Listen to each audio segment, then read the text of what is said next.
Olá, bom, hoje eu tô aqui então para responder as perguntas que vocês deixaram para mim naquele vídeo Deixe Sua Pergunta e que tem a ver então com o ensino de inglês e dicas para quem tá estudando inglês e coisas do tipo. Então, vamos lá então. Primeira pergunta que me fizeram várias vezes é: qual curso de inglês você indica? Bom, gente, assim, eu já trabalhei em diversos cursos de idioma. Pra vocês terem uma ideia, eu trabalhei até com aqueles métodos de aprenda inglês em um ano, isso há 1000 anos atrás, só pra vocês terem uma ideia, tá? E trabalhei em diversas escolas, assim, bem conhecidas aí, né? Não pretendo falar nenhum nome aqui, não. Mas eu tenho uma trajetória, assim, bacana, assim, só pra vocês terem uma ideia. Essa escola onde eu trabalho hoje em dia, eu já tô lá há 5 anos. É a 12ª escola de inglês em que eu trabalho, tá? E eu pretendo ficar lá, enfim, né, até me aposentar, tá? Então, chega, né? 12 já tá bom, né? Então, eu tenho uma boa experiência nisso. Então, eu posso dizer pra vocês, assim, com uma certa segurança de que não existe a escola de inglês perfeita. O que existe são diversos métodos e o aluno que se encaixa melhor com um determinado método, tá?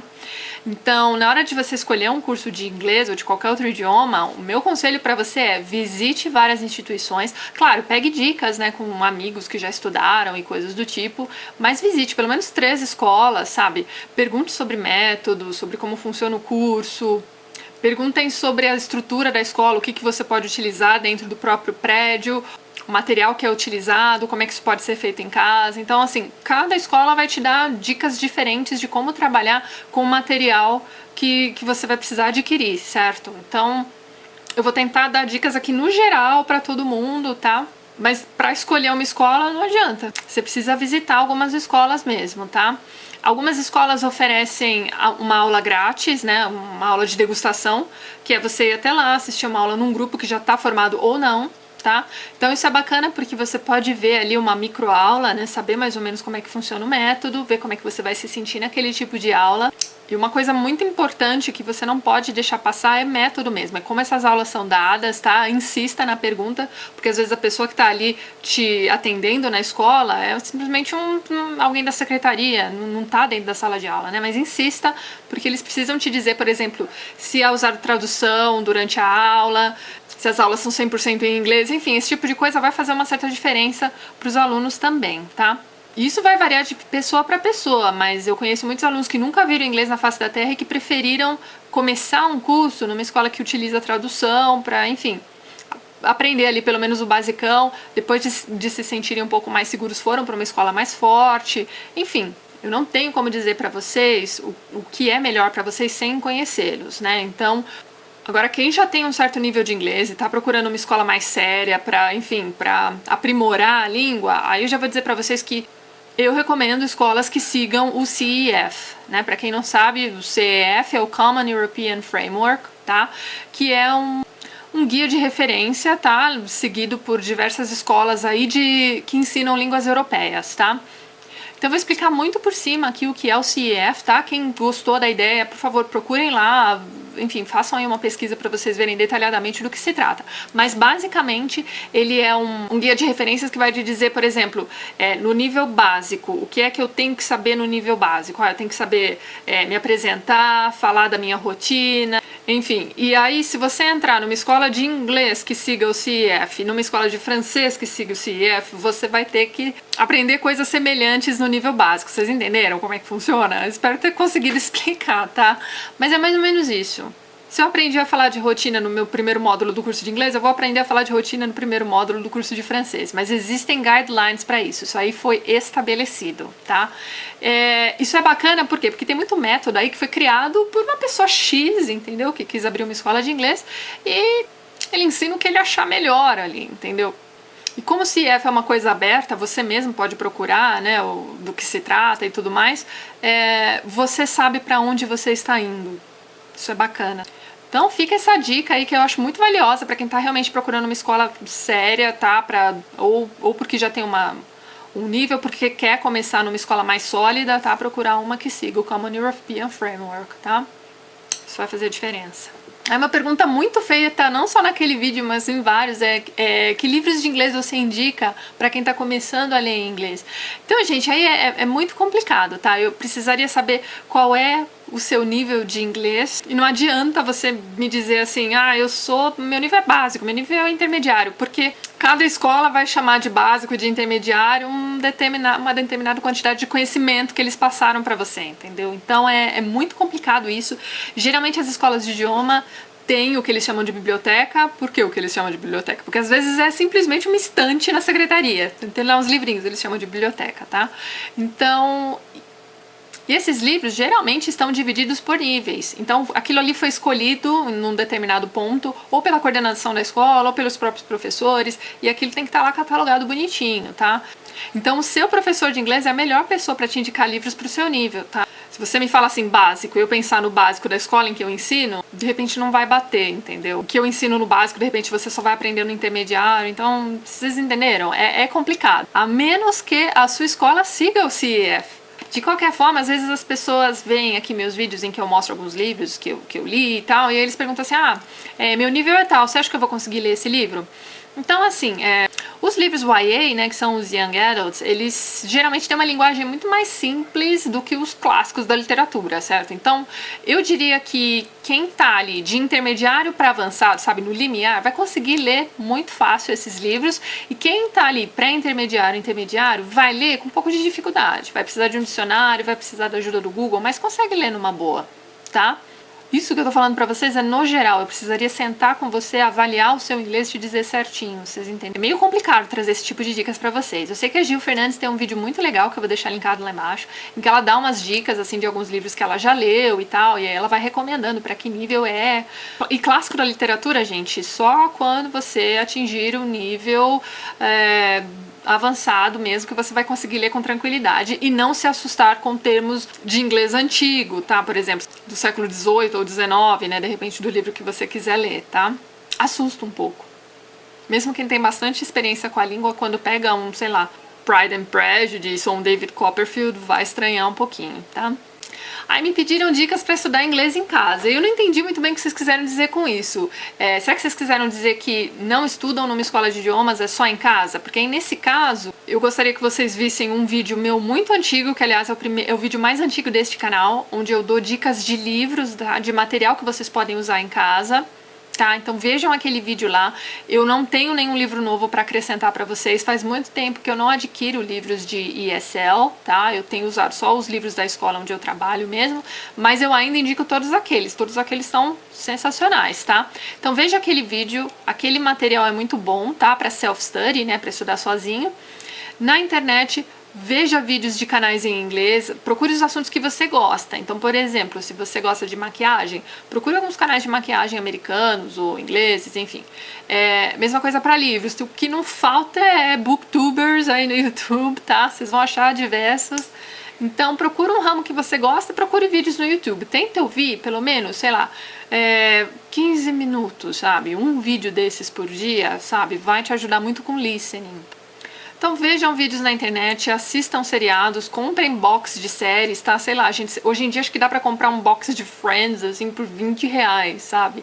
E aí você tira a legenda ou põe a legenda em inglês e é uma fonte, né, praticamente infinita de estudo, né? O que você vai aprender de expressões ali, de pronúncia, etc, é muito bom. Então, escolha um tipo de seriados que você gosta. Para iniciantes, eu recomendo Friends e Seinfeld, tá? Comédias de situações, né, que a gente conhece como sitcoms, são as melhores, tá? Uma coisa muito importante para quem decide estudar por conta é disciplina. Você precisa ter disciplina, você precisa ter lá a sua horinha diária para estudos, para exercícios em sites na internet, para fazer exercícios por escrito. Você precisa de tempo, você precisa se organizar. E para o pessoal que estuda inglês, mas quer complementar em casa, gente, aí the sky is the limit, tá? Dá pra vocês fazerem infinitas coisas aí com acesso à internet, com a sua TV a cabo, com tudo, tá? Aproveitem o material que vocês têm em casa. Aí teve também uma pessoa que me perguntou se quando ela tá lendo um livro em inglês, se ela deve procurar as palavras e anotar a traduçãozinha em cima. Gente, eu não gosto de fazer isso, eu não gosto de escrever nos meus livros, a menos que sejam assim, livros didáticos que eu tô usando para algum curso que eu estou fazendo. Aí eu faço trocentas anotações mesmo. Quando não, eu uso post-it, tá? Eu colo o post-it ali no livro, eu faço a anotação que eu quero. Ou se eu estou lendo no Kobo, mais fácil ainda, porque é só pressionar a palavra e, enfim, eu instalo o dicionário que eu quiser ali dentro, pressiono a palavra e vejo o significado. Mas isso é a facilidade dos e-readers, né? Quando não, se tiver difícil, pega o seu dicionário. Seja feliz, quem gosta de escrever nos livros, fiquem à vontade. Eu prefiro post-it, sabe por quê? Porque depois, e se mais alguém for ler o seu livro? E o seu livro tá lá todo rabiscado? Então, o post-it, sei lá, a pessoa pode tirar o post-it da página, ler, ficar mais tranquilo, né? Não sei, isso é a minha opinião. E pediram também dicas de dicionários. Bom, gente, se você está iniciando agora, é o básico zero, tá? Eu te indico os dicionários de bolso português, inglês, português. São baratos, vão te ajudar muito e é isso aí, tá? Agora, sei lá, a partir do terceiro módulo, quando você já tá ali no pré-intermediário, eu já não recomendo mais esse dicionário pequenininho, não. Eu recomendo um pouquinho maior, chamado Password, que eu acho sensacional. Esse dicionário é semi-bilíngue, então como é que ele é? Você procura a palavra, do lado da palavra tem uma explicação em inglês. Se você não entendeu a explicação em inglês, ele traz um exemplo em inglês. E se nem com o exemplo você entendeu, aí sim ele traz a tradução. Então ele é espetacular para quem está tentando um algo mais ali, tá? Se você já não tem mais aquele básico zerado, esse é o dicionário perfeito para você. E depois que esse dicionário começar a ficar fácil para você, aí tá na hora de chegar ao monolingue. Aí tem vários, tem da Longman, da Oxford. Eu me acostumei a usar os dicionários da Longman, mas eu tenho outros aqui, eu tenho da Collins, tenho da Oxford, né? Porque lembra, né? Eu estudei tradução, então eu tenho muito dicionário aqui em casa. Quando eu chegar na minha prateleira de dicionários na Bookshelf Tour que eu tô fazendo aos poucos, vocês vão ver que tem bastante coisa, tá? E aí, bom, me perguntaram assim, como é que eu faço pra treinar meu listening, meu reading, enfim, tá? Essa pergunta, ela tá meio que junto ali com a coisa das dicas pra estudar em casa. Então, vamos lá. Então, você precisa desenvolver 4 habilidades, tá? Que é o reading, que é a leitura, o writing, que é a escrita, o speaking, que é, né, falar, né, a língua, né, se expressar oralmente, e o listening, que é a compreensão oral, certo? Então, vamos lá. Para listening, vai parecer batido e etc, porque todos os professores já devem ter dito isso, todas as colegas que você tem que estudam inglês já devem ter te dito, e é verdade, você precisa ouvir a língua, não importa como, pode ser música, pode ser seriados, filmes, tá? Isso vai treinar, enfim, isso tudo vai te ajudar a treinar o listening, tá? Tem aquele tipo de exercício que eu já falei pra vocês um zilhão de vezes, que é o shadow reading, que é você ouvir, né, o livro enquanto você está lendo, tá? Então, muitos materiais de muitas escolas de idiomas vêm com um CDzinho. Usem aquele CD, tá? Aquele CD é próprio pro nível em que você está estudando, tá? Tem muitos livros que são adaptados para estudantes de língua. Então, por exemplo, esse semestre eu estou ensinando o Upper Intermediate, né? E os meus alunos têm que ler o The Woman in White. Eu já fiz até vídeo sobre esse livro, porque acho que é a terceira vez, né, que eu dou aula para esse nível e eles precisam ler esse livrinho aqui. Esse livro é adaptado. Vejam o vídeo lá do Woman in White para você ver o tamanho desse livro no original. Ele é gigantesco, tá? Então ele foi adaptado, né, pro nível, tá? Que é o Upper Intermediate, tá? Mas enfim, como vocês podem ver aqui, eles já chamam de avançado. E aqui do lado tem o número de palavras, tá? Então esses livros, eles são adaptados para diversos níveis de inglês. Então existem livros que vão desde o Easy Starter, tá, com 200 palavras, não sei se dá pra vocês verem, dê uma pausinha, tá, pra vocês verem, até o avançado com 3.000, certo? Então esses livros são adaptados de acordo com o nível em que você está estudando. A sua escola deve ter trocentos livros desses aqui. E o mais bacana é que ele vem com um CDzinho.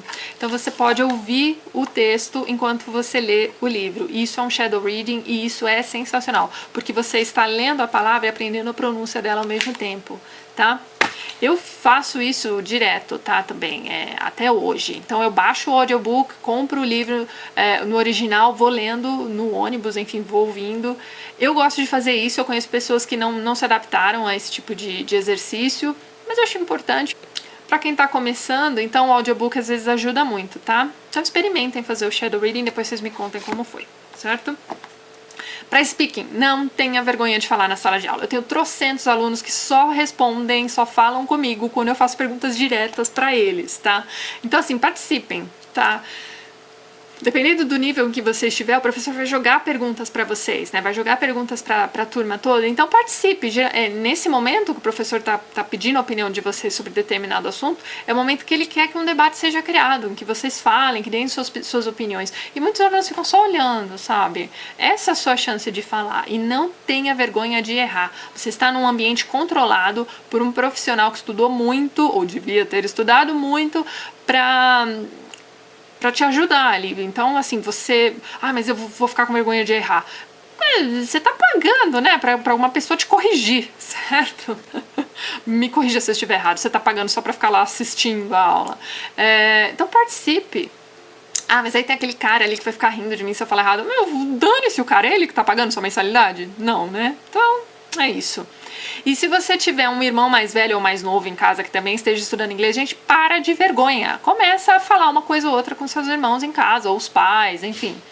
Para reading, leia, gente. Leia de tudo. Comece pela bibliotequinha da sua escola. Se você estuda numa escola que não tem biblioteca, ou se você não está estudando num curso de idiomas, comece então por esses livrinhos adaptados. Passe para os originais quando você já estiver ali no intermediário. E bola pra frente. Certo? E para writing, para escrita, eu recomendo que você escreva um diário, tá? Só que não é um diário, é um Moleskine, tá? Mas enfim, escreva lá, dia tal, hoje eu fiz isso, aquilo outro, sabe? Principalmente quando você começar a aprender o passado. Evite usar o Google Translator nas redações, porque o que eu recebo de redação, que eu tá na cara que a criatura jogou no Google Translator, imprimiu e me trouxe, sabe? É vergonhoso. Não faça isso, tá? Você tá perdendo a oportunidade de ter uma pessoa te dizendo o que é que você está acertando, o que é que você está errando na sua comunicação por escrito, gente. As pessoas não entendem isso, elas acham que o interessante é a nota. Lógico que o interessante é a nota. Agora, se o aluno me entrega uma redação que ele tentou escrever sozinho, não deu muito certo, eu vou corrigir e vou falar assim, olha, fulano, faz de novo, ó, tá vendo? Você errou aqui. Geralmente, quando você começa a dar esse feedback pro aluno, ele mesmo começa a se autocorrigir. Eu devia ter escrito tal coisa. Você entendeu? Então, assim, entrega depois. Não é o fim do mundo. Vocês estão entendendo? Redação não é uma coisa que você precisa escrever para se livrar logo dela, sabe? Faz com calma, sabe? Usa o dicionário, consulta lá algum amigo também que também consulte, não peça para o amigo fazer, tá? Que, enfim, já esteja adiantado com relação a você no curso. E outra, o que te impede de tirar as dúvidas com o próprio professor antes de entregar a redação? Isso que eu não entendo. Bom, enfim...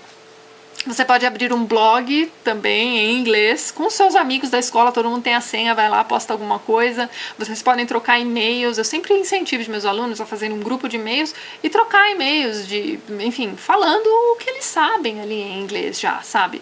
Para ir praticando. Então, toda vez que eles encontram um site novo de exercícios em inglês ou de explicações e tal, eles passam um pro outro. Enfim, acho que é isso. Como eu disse naquele meu vídeo antigo de língua inglesa, autoestima e cidadania, aprender inglês é uma coisa mega necessária hoje em dia, tá?